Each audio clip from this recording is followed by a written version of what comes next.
Hello, I'm Jessi Hempel. I'm a senior editor at large here at LinkedIn, and I am host of LinkedIn's editorial podcast, Hello Monday. And welcome to my home studio where I have the mic, I have the headphones, and I have you all. And I'm so excited to have you here for our live taping today. Now, our podcast, as many frequent listeners know, is about the changing nature of work and how that work is changing all of us. And you can hear people like Satya Nadella and Roxane Gay and Elizabeth Gilbert and the actress Anna Faris talk about their own career journeys by going to anywhere you listen to podcasts and searching for Hello Monday by Jessi Hempel. That's Hello Monday by Jessi Hempel. But I do a lot of other things here at LinkedIn. And one of the things I was most excited to do this spring was a live interview with the investor Arlan Hamilton at one of my favorite conferences of the year. It's the Out in Tech conference. That's me at this conference, this very conference a couple of years back. You know, when the quarantine began, this was one of the events I was most sad to miss. Out in Tech is such an important group. It's a group of about 40,000 queer, trans, and non-binary tech leaders. These are inspirational people, role models for those of us like me who are queer and trying to be leaders in tech. And then I thought, I don't have to miss this event. We can have this event here. So please welcome, especially all the Out in Tech leaders on the stream right now. I can almost hear you virtually cheering. Also, please welcome my Out at In colleagues who are tuning in and all of the LGBT professionals and allies who are joining us for this conversation with investor Arlan Hamilton. Please, wherever you are, whatever you're doing, tell us who you are and jump into our conversation with questions. And now to our interview for today. I'd love to tell you a little bit about today's guest, Arlan Hamilton. Can we bring up that real cool Fast Company magazine? Yeah.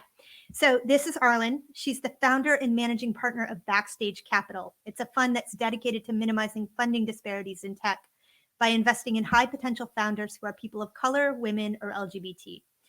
She started it in 2015, and Backstage has now raised more than $7 million and invested in more than 130 startup companies led by underestimated founders.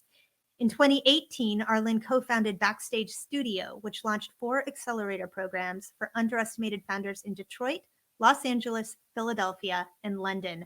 Welcome, Arlan. Please welcome to the feed. Hey, thanks for having me. How are you? I'm good. I missed that hair from that cover. I have Rona hair, so I missed that. It's very shiny and straight. Yeah, well, the earphones help a lot with Rona hair. I'll tell you that much. People asked if I didn't want to wear them, and I was like, no, we need the headphones. I dig it. So I am really glad that you're joining us today, Arlan. You're joining us from Southern California, right? That's right.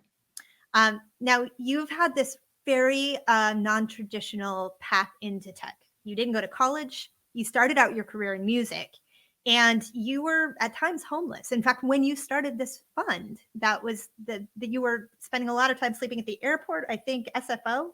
That's right. So how did you get into tech? Oh, well, I had worked my way up from wanting to be working on indie tours for musicians and wanting to be in the big leagues. I'd worked my way up to production coordinator and road manager for some major artists in my 20s, and I was just entering the 30s and became very curious about this Silicon Valley I'd been hearing so much about and wanted to start my own company because I had started these small projects and other companies along the way that had turned into something, but I didn't quite know what I was doing at the time. So I wanted to learn as much as I could and started reading and listening to everything I could, like podcasts and interviews like this. And then I realized, I found out that 90% plus of all venture funding was going to straight white men. I don't know if you can tell, but I'm not a straight white man. And that seemed weird to me. So I said, well, I think a lot of these guys would agree with me that that's not really, that doesn't make much sense if only a third of the country population is receiving 90% of the funding. So that led me on this deep journey of exploration. And that led me to saying, you know what, instead of starting my own company, let me go ahead and see if I can raise money to invest in other companies. Because if I can't help level the playing field, it won't really matter if I have my own company or not, if Now, there's not hundreds of them behind me and next to me. now, Arlan, that figure that you referenced is alarming. As somebody who has covered technology, written about technology for 20 years, I wish I could tell you it was surprising. It wasn't when I read it in your book, but it is alarming. The thing that really got me, though, was that you said that 1/5 of 1% of all venture capital in the US goes to Black women. Yes. That is a really narrow vertical. Um, Knowing this going into this, Arlan, what made you think that this was the right field for you to break through in? Well, I mean, I was doing this research, and I mean, I'm talking hundreds and hundreds of hours of reading and absorbing all of this information. And I didn't have any money. I was broke. So I couldn't be an angel investor. I didn't think that Wall Street and public markets would really touch the founders at the early level that I was talking about, the pre-seed and beyond. And so that left really venture capital, which I could learn about. I knew that if you gave me enough time and I could be the resource, I could be the asset. If you gave me enough time, I could learn what I needed to know. And to be frank with you, I was looking into this world and I said, well, I see the players who are involved and none of them seem like they were, geniuses. It seems like if you take enough time, enough interest, enough passion, you can kind of build up to understanding. And I mean, I had to, and I think you would have to have this incredible mission behind it to really stay in the game as long as I have under the circumstances that I built backstage. So, at the point that you were thinking this through, Arlan, um, you were living in Texas. You weren't living in the Bay Area. What was your front door to getting into this? Who were the people who helped you? What were the events that really launched you? Yeah, there are a few, and it was little by little, and I had to kind of make my way. But I know that I haven't really talked about it a lot. But Sam Altman at Y Combinator, who was president of Combinator at the time, he made it possible for me to go check out a Women in Tech event at the top of 2015. I also made my way to Silicon Valley from Texas, spring of 2015, to a Stanford a workshop that was being held by 500 startups at the time, and Beji Yang was a big help there. I met my first investor there, so that was important. And then, but I after that spent a lot of time homeless, and there was a lot in between. And then my first investor was a woman named Susan Kimberlin, who was an angel investor in Silicon Valley, who saw what I was doing, talked to me for several weeks, and said, I'm not sure what you are going to make of this, but I believe in what you're saying. And I think that you're going to make something happen. And I want to be part of that. And so it really did come from, I like to think of it as like running a marathon and having someone stick their hand out and give you that water at the mile marker. You sometimes forget about that they're going to be coming up, and you hope that they are, but they give you that nourishment for the next mile. And I definitely had that. And then that became more and more investors, but it really has been this uphill, slow battle, and that's very important to remember. I think that people often think of venture capital as difficult to understand. There's a lot of terminology, there's a lot of structure. Finance can be a little bit intimidating just generally as a topic if you haven't been introduced to it in a formal way. And you just kind of went for it. So, Yeah. is there some secret that you actually know about venture capital that the rest of us who are a little afraid of it just don't understand yet? I just don't I don't know where it comes from really, but I just don't think there's any room that we are not allowed to go into. I feel like if you give me enough time, if you give most of us enough time, we can do almost anything.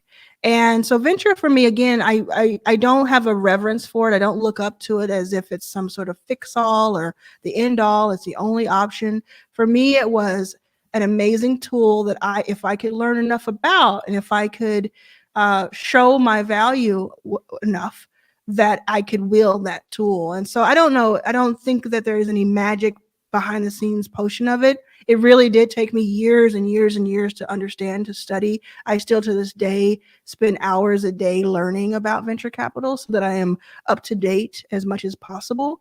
So that's the secret, is to just keep executing, get into the field, as Brene Brown talks about, get into the arena. I don't think being just a student of it was enough. That's why I've invested in more than 100 companies to actually go through it, make mistakes, stand back up, and keep going. That is really savvy. Now, for those people who are just joining us today, I'm Jessi Hempel, host of the podcast Hello Monday, and I'm here doing a live taping with the investor Arlan Hamilton. She'll be taking your questions soon. So please begin to throw them into the stream. We'll collect them and keep going. But Arlan, I wanted to go back to 2015, which in retrospect is really not that long ago. That is 5 years ago. And at that point, you did not have Backstage Capital yet. But you had this, I think of it as a smart life hack, which is that you had a habit of writing headlines for yourself. And so you wrote the headline for what you were doing. Do you happen to remember what that headline was? I wrote Arlan Hamilton invests in 100 companies, and I put led by underrepresented founders. So Arlan Hamilton invests in 100 companies led by underrepresented founders. And I put the date as 2020, even down to like studying headlines to see how long they usually are. So something between 12 and 14 words was like the lengthiest I wanted to be. I mean, I really was serious about it. And I would write these headlines. So that was one of them. I wrote dozens, if not hundreds, of headlines for myself. But that was one of them, one of the main ones, and reached 100 companies by May of 2018. And how, once you hit 100 companies, what did you begin to understand about venture capital that you hadn't known going into it? I mean, I think it was just reconfirmed that these companies were out there. We saw about 5,000 or so companies to reach the 100.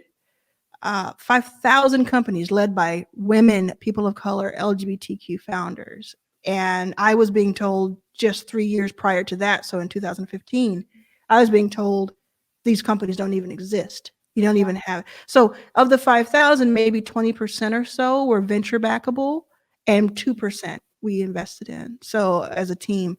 So I was just, it reaffirmed this idea that I had even back in Pearland, Texas, when I was just looking in and saying, it stands to reason that because there are so many others in the country, because we're all intelligent beings, because we all have these different assets to ourselves, it stands to reason that that straight white men don't have innovation cornered by any measure. And not as a diss to them, because again, they are most of my investors are straight white men. They believe this too. They thought it was strange too. So I just learned that, and I learned that there's so much potential that's untapped and overlooked. And here's a question from the stream, Arlan. So this is Robert. He's asking, in order to get into the field of investing, STEM businesses are a booming field. What are some key points or attributes you look for before investing? Sure. It's not a magic pill, a magic bullet, because I think everybody would get an investment if that were true. It's a lot of art more than science. So that's really important to hear. I know a lot of people say it, but really hear that, because a lot of times investors, it's all about timing. It's about timing for you, but it's also about timing for them. Not to shout out my book, it's about damn time, but it's about timing. And yeah, thank you. That's very good of you. So it's a lot about timing. For instance, at Backstage, we are not able to invest all year round. We usually have to raise and earn that capital bit by bit, or I'll put in my personal capital to offset it. And we'll do that, and then we'll end up investing in 20 to 30 companies that year, a small amount of money relative. But it will happen within maybe 3 or 4 months of the year. So we have a rolling application process. So it's about timing for the funder and for the founder. Sometimes I'll meet a founder and all they need is about 6 more months of development, and then they'll be perfect for what where we are with how we're looking at companies. I'm looking for someone, of course, who has passion. I'm looking at the founder. I'm looking for someone who has passion coupled with focus. If you only have focus or you only have passion, those are not enough. Passion can be unwieldy, focus can be stringent and not give you enough fuel to keep going. But if you have both at the same time, you can be unstoppable. So I'm looking for someone who reminds me of myself. I'm pattern matching just like most investors do. I'm just pattern matching with a different set of values and a different set of a different amount of experience to look in on. And of course, Pattern matching is so challenging, Arlan, right? yeah, Because pattern matching is how venture capital has gotten itself into a situation in which so many people look so the same. And yeah, yet, pattern matching is very important as you're trying to sift through so many opportunities to find the right ones. So, yeah. what do you mean when you say pattern matching? Pattern matching is basically, it's not necessarily a good or bad thing. It's just a thing that happens, which is when an investor looks at a company and looks at a founder too and says, what does this company on paper, what does this founder by profile tell me based on what I know from the past that has worked? What can I surmise from that? And a lot of times that has you having people who have billions of dollars under management, who I won't name because I don't know who LinkedIn investors are, but they have a lot of time them saying out loud for other people to hear, I look for white men, or I look for nerdy young guys, or I look for a guy in a hoodie. All those things, which are kind of, they're a barrier to so many people. So I'm pattern matching, but I'm pattern matching with the question, what happens when a gay Black woman who has Rona hair pattern matches? What? Well, speaking of the Rona hair, a lot of what our listeners who are tuning in want to understand is how things are changing now. And before I get to their questions, I'll just remind people who are tuning in the stream right now that we want you to jump into the conversation. I'm Jessi Hempel, host of Hello Monday. I'm here with venture capitalist and author Arlan Hamilton. Her book is And have construction happening outside, of course. Oh, we can't hear it. Oh, awesome. We don't even know that you are, but we like you exactly how you are right this second. So let's get to some of the questions that address the way that the world is changing now with the coronavirus, with the quarantine, with the shift in the economy, and what that might mean for startups. So Olivia asks, Olivia, I hope you're still with us. What skills do you think founders need to learn to be successful in the market post-corona? Yeah, I talk a lot about this in the book, about resilience and about creativity. These are two separate things that are going to come in handy right now in this moment. And also this idea of patience. I don't believe personally that we're going to be out of this for several months, if not a year or two. And it's going to be different even when we are out of it, quote unquote. So there needs to be this shift in you as soon as possible. It's okay if it takes a little while, because I think self-care is also important, but the shift of let's plan for, if this is going to be several months out, what do I do? Now I need to understand, okay, I need to lock in that resilience. I need to tap into the resilience that I know I have, or find ways that I can mine that through working with other people and understanding it. And then the creativity is a big part of it. You are probably going to have to, no matter how your company is affected right now, or how your company that you work for or the company that you're building is affected, or the job you want to get into is affected, you're going to have to figure out some sort of creative way to reconfigure what you thought was going to happen. For instance, this book, I had a 6-month book tour planned.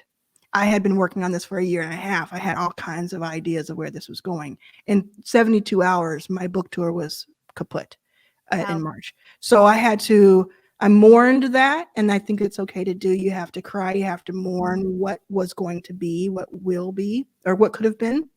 But then there is this coming back from that, where the resilience comes in, and then the creativity sets in. You need quiet to do that. You need space. If you don't have either one of those, headphones are really come in handy, and I mean that.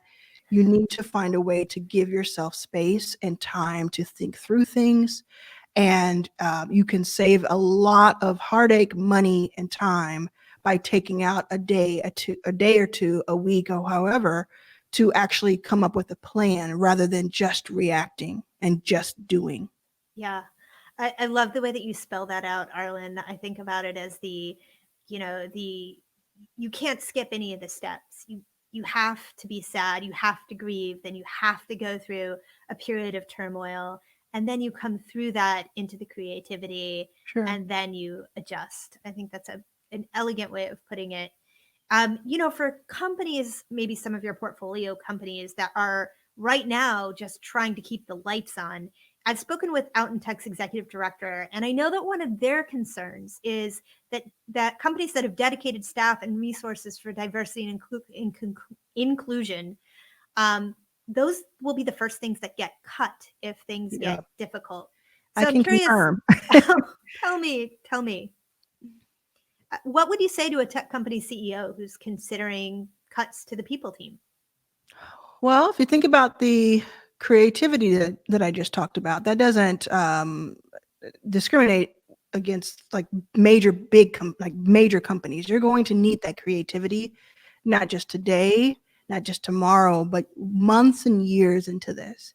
And a lot of that creativity is going to come from a diverse group of people. It's not going to come from keeping a homogenous group with you. So I would say be very careful. And I'm saying this not as someone sitting on some perch and telling you what to do. I'm saying this as someone who just had to go through layoffs, someone who just had to cut salaries, someone who just had to make decisions and move savings around to make sure that we were in business. I did all of that while still thinking about diversity because I know that that is going to be an asset for me in the future as it is today.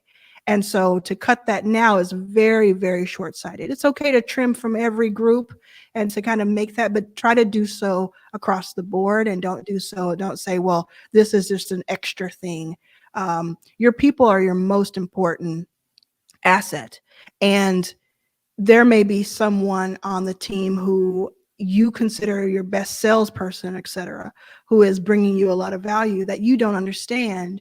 Their quality of life, their quality of work may be negatively affected by you cutting off some of the people portion of it, even if they are themselves not part of that. That culture, that additional piece of the puzzle may just have been what brought them to work every morning. And so don't bite your nose to spite your face. Well put. And if you're just tuning in, I'm host of Hello Monday, Jessi Hempel, and I'm here with venture capitalist and author Arlan Hamilton. We have another question from the stream. Christina says, "Hi, Arlan. Are Hey. there hey, are there any books or websites you can recommend on understanding the VC world, especially for Black women?" 100%, yes.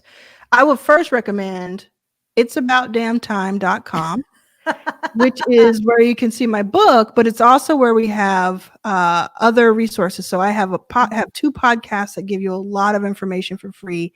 I also have a new online course that's on It's About Damn Time that teaches a lot of this information that you're asking about, and it's specifically with women of color in mind as I've been building it. There's a book called The Memo by Minda Harts that is about being an employee in the corporate world as a Black woman. And it is the answer to Sheryl Sandberg's Lean In. And it is amazing. And I think Sheryl herself would love it. I've met her and I think she would love it too, but it does challenge her book and her thesis. I think that's the first thing you pick up is The Memo by Minda Harts. The second thing you pick up is It's About Damn Time by me, Arlan. And then you go to itsaboutdamntime.com for a lot more resources. Well put. I'm going to bring another question in here from Jay. This one's very specific, Jay. I'm going to guess as to what you do professionally. Will the backstage pitch competition still occur either in person later or online? And how many education or ed tech firms do you all back? Okay, great. So we had a 12-city tour that was planned, that was wiped out in 3 days earlier this year. It was planned for May and June. We were very excited about it. One of the things we were going to do on each of those stops was invest in a company in every city. We're not able to have the tour, so we're not able to do that, but we are going to make investments later in the year. Don't have an exact date for you. What we're doing instead, though, you should have been invited to an office hours if we were interested in your company from the applications, or if you saw the office hours link in our newsletter, which you can find at backstagecapital.com. If neither are the case, go to backstagecapital.com, go to the apply section and look for the office hours link. What we're doing in the interim is having very specific conversations with founders in small groups dependent on their traction and what stages. And those have been going really, really well because we have a abundance of resources outside of capital that we can help deploy. And that's what we're doing right now. So I would do that immediately, and then I would hang tight and look second half of the year for investment. Well put. Arlan, I want to spend a little bit more time on your own personal and professional journey. There is a quality to your approach to navigating your career, and this goes beyond tech. This looks at your music career beforehand. That just appears to embody confidence. And as someone who would like to have more confidence in my day-to-day life, I'm curious how you cultivate that. Yeah, I think I've always had some degree of confidence. Even as a young child, my mom tells these stories of me sauntering into stores and telling people what they were going to do. But it has ebbed and flowed, and I definitely spent the second half of my 20s and the first half of my 30s being poorly treated by other people in career and in personal relationships.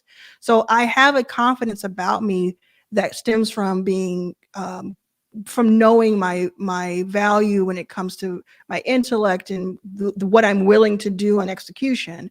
But it did take me a very long time to understand that about myself and the value. So it comes from understanding that we're all equal, like getting that kind of to put together. It's a very quick answer. So a deeper dive is in the book and in other things that I've said, interviews that I've had, but just figuring out we're all equal.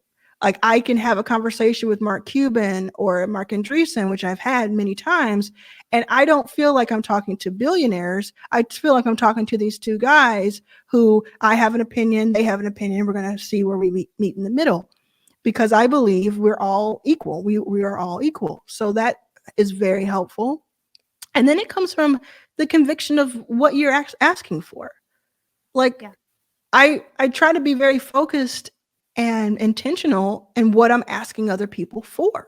And if I know that it is right, for instance, the fund, I knew it was right that more underrepresented founders should be invested in. That was a fact to me. I had that conviction. So every single time I talked to someone about it, I was taking that with me. I was taking the stories of the people that I could reference with me. They needed to exist. And of course, many times over, this has been proven. And I try to do that with anything I go into, negotiation or anything else. I try to go into it with, do I really believe this? And if I were, on my deathbed, would I believe this and would I think this and have conviction? If the answer is yes, then I can do anything. I can talk to you about anything. Well spoken. So Arlan, Carmen, who is in the stream, has this question. Hi, Carmen. But I feel like it's really my question too. Carmen, it's a great question. She says, hi, Jessi and Arlan. Thank you for doing this. Thank you. I have a question. How do you go about getting the right kind of attention and buy-in when you're the one being underestimated? What's your strategy? Do you insist or do you pass up the people underestimating you and move on? You do a little bit of both. It depends on why you're doing it. Sometimes you have to insist because you have to stand your ground in that way.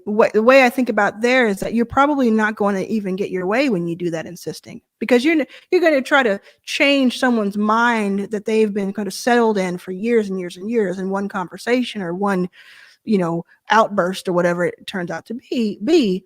You may not change their mind. You most likely won't. But what if what you do when you say that or when you insist is make it a little bit easier for the next person behind you who's in your position? What if that were the case? If you go into it thinking that, then it may very well be very worth it to have that conversation. You're not doing it for you necessarily in that moment for that immediate outcome. You're doing it for the person or the people behind you who will have to ask those questions of that person and maybe moving the needle for them. And then on the other side of it, I see so many people, and I did this myself. I see so many people saying, I'm going to bypass you altogether. You're in my way. I say this all the time. I say, help or get out of my way. And I mean it. Help me or get out of my way. And that's with people who have resources and who have the ability to help. So you're not going to, what I tell you, what you're not going to do is stop me from getting what I want. Right. You can talk about it on the wall. You can say all you want. You can tweet about it with your little thumbs, but you're not going to get in my way to do it. So people are bypassing left and right, and I'm here for that. I'm really here for it. Yeah. You talk in that answer about the necessity of community and doing things sometimes that maybe they will or maybe they won't benefit you, but they will benefit the person who comes along after you, and keeping that in mind. And so I do want to bring us back to Out in Tech, which is part of the reason why we are here today. It is the primary reason why we first sat down to do this. Yes. It's a pretty powerful organization. You've spoken at their events before, and so have I. And many of the members are watching on the live stream right now. Hey, guys and gals. Why does a community like Out in Tech matter, especially post-pandemic? I mean, I do recognize I am Black first, and then I'm gay, and then I'm queer, and then I'm a woman. Though that's the order that I think about it. And I'm 39. I remember when I was 16 or so, after I had been outed, like after my mom knew I was out, I pretty much was okay. And I said something in a class once where I wrote this story about coming out, and I kind of came out in the class through this story project that we had. And I got a lot of flack for it, and I was very nervous to talk about it. And I had to read it out loud to the class. And, some people laughed, some people didn't say anything, some people were like clapping, whatever. But I knew some people didn't like it. Fast forward 10, 15 years later, this was when I was 16. Fast forward 10, 15 years later, I get a message on Facebook from someone who was in that class when I read that out. And to me, she had always been like the girl next door, all American. She was an athlete, very smart, very blonde, very Texan, where I was living. And I thought, she is what she is. She's dating this guy. She is what she is. She told me she was gay. And that by hearing me, she couldn't make a sound. She couldn't cry. She couldn't say anything to me. She couldn't even move her face to make a reaction. But by hearing me tell my story that day in that class, I saved her from ending her life. Wow. Because she just knew she couldn't be gay and be okay in the way in her body, right? Yeah. And you just never know who you are affecting. And these types of organizations aren't just for accolades or just for membership or just for conversation even. They can be a lifeline to some people because it was very recent and still today in a lot of ways where people were not accepted for being who they are in this way. And right. So it can be really important, especially when you're looking at your career. Maybe you've lost your job, maybe you feel uncertain, maybe your company is not doing well, and you have these groups that you can feel a kinship with and go to. It's so beautifully stated, Arlan. I feel so similar. I feel so privileged about the fact that in 2020 we have the opportunity to be so much more present in every aspect of who we are. And it's such a privilege that how can we not? I think about that all the time on the podcast. I talk pretty openly about my wife or my son, and I don't even think about that. But in every breath, that way I'm coming out. I'm being who I am. And every once in a while, more than every once in a while, I'll get a note from somebody listening who says, I listen because of that, because I feel seen when I hear that. Even though the thing I'm interested in is tech or careers, I feel seen when I see someone who sounds and looks like me. That's right. And Arlan, that is what you do for our community. It's what you do as a leader in tech, it's what you do as a founder and an investor, and it's what you do with your book. We're really excited for it and Thank really you. hoping that it has a great launch. Me too. Thank you very much. I appreciate it. So thank you so much for joining us. We're going to say goodbye to you now. But before we do, Arlan, tell us where people can learn more about that book of yours. Yes, it's called It's About Damn Time: How to Turn Being Underestimated into Your Greatest Advantage. It comes out officially May 5th. You can pre-order it now, which I highly recommend, of course. Go to itsaboutdamntime.com. You can pre-order it as a hard copy, as an ebook, or as an audio that I recorded myself. And I really look forward to hearing all of your feedback about it. I think it's going to be helpful. It's not just a story about me, which is kind of interesting. It's not just a story about me. It's about what do we do next? I certainly didn't write it with what's happening in our world in mind because it hadn't happened yet, but about it. We lost you for 1 second, but we know where to find the book. It's about damn time. It's about time. It's about damn time. And Georgia says, thank you, Arlan. How can you move? Oh, Georgia has a question. We have so many questions coming in off the live stream just as we finish, which is really great because Arlan's not going anywhere. She is around on all forms of the internet, including here on LinkedIn. Arlan, thank you for joining us today. Thank you so much for having me. I appreciate it. All right. And thanks in particular to the Out in Tech community for hosting your conference, for all that you do over the course of the year. And when the conference couldn't happen in person this year, for helping us to make this conversation happen. You can follow Out in Tech on LinkedIn. And please follow Hello Monday, subscribe. If you like our show, we really hope you did. Please check out the podcast on Apple Podcasts or wherever you listen to your podcasts. We have interviews about how work is changing and how that change is impacting all of us. We have interviews with people like Microsoft CEO Satya Nadella, but also like actress Anna Faris and the kick-ass writer Roxane Gay. So find us wherever you find your podcasts at Hello Monday by Jessi Hempel, or go on to LinkedIn and follow me, Jessi Hempel. Until the next time, I wish you all well. Wash your hands and stay safe.